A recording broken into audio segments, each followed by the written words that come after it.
Well, the top of the second division, unchanged, because while Watford were winning so impressively there, Luton were doing likewise away to Wrexham, with Sheffield Wednesday going third after beating Oldham. Well, there's no disputing who were the two happiest men at Vicarage Road in Watford yesterday. Chairman Elton John and manager Graham Taylor.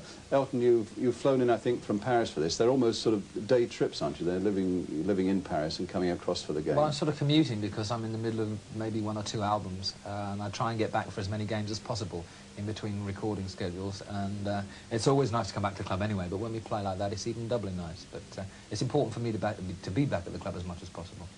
Yes. I mean, a lot of people say it must be a hell of a drag with scheduled airlines and airports and one thing or another. Is that the way you do it, or...? Sometimes. I got a private jet today because there were 6 or 7 of us, and members of the band wanted to come over and see the game. But I don't mind paying out for a private jet if we play like that, you know.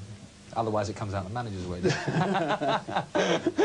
And in his present mood, I think, seeing his side play today, you wouldn't mind paying that, I don't think, Graham. It was some performance. Yes, it was excellent. I mean, I came to the game on a bike. But we worked well together. The club bike. But actually, no, very, very consistent performance. I mean, it's been coming. But the pleasing thing today was that it went right through the 90 minutes, apart from the little period of time where we were a little bit disturbed with injuries, but very, very happy and very, very pleasing. Yes. I think in an area, Elton, in the game where people are talking ludicrously about £1 million transfers and so on, you as chairman must be delighted in the way the youngsters are coming through so well for your club. It is a ludicrous system, the transfer system at the moment. I don't believe anybody's worth £1 million, not even, you know, entertainers. Really? No, sincerely, yes. And it's great to see young players that have been nurtured from the word go come through. You get a little tingling up your spine when you see them play so well.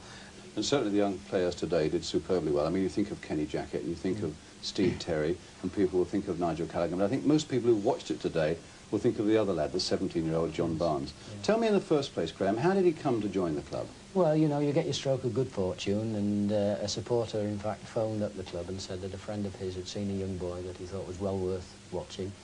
We went and watched him, we saw him, we gave him half a game, we hid him and signed him as quickly as we could. You don't need to be an expert, you see. People turn around and say, well, look at that, how did they get him? You don't need to be an expert. You see it, you get it, you don't mess about it. Yes, tell me about this now. Well, he has an awareness, he has a touch on the ball, he knows what he's doing, got a little bit of a break but reacts quickly, and then sees people there, just gets that little bit extra.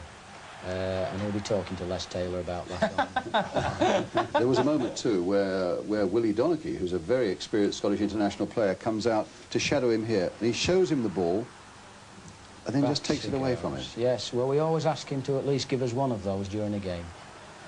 He gets into trouble if he doesn't actually give us a sole of the foot movement. And I'm quite serious about that. Yes, we always ask him where his sole of the foot movement was in this particular game. Now, that's the balance that we're trying to achieve, because there's other things as well. The way things have gone at this club, it's, you know, we haven't had too much publicity of late, which has been very good. Maybe we'll start getting a bit now. But I think we've been very sensible, and I wouldn't swap my management team at this club for any other in the country. I mean, I suppose the time might come when it might be difficult to hold on to them. Yeah, there might be a position that crops up, but I'm fairly confident, unless it's for the England job, that we might keep it. Unless it's for Real Madrid or something like that, you know. Something like that. But no, I wouldn't swap this club, because in depth, what they've done for the youth side, our reserve team, are on top of the combination. It's tremendous.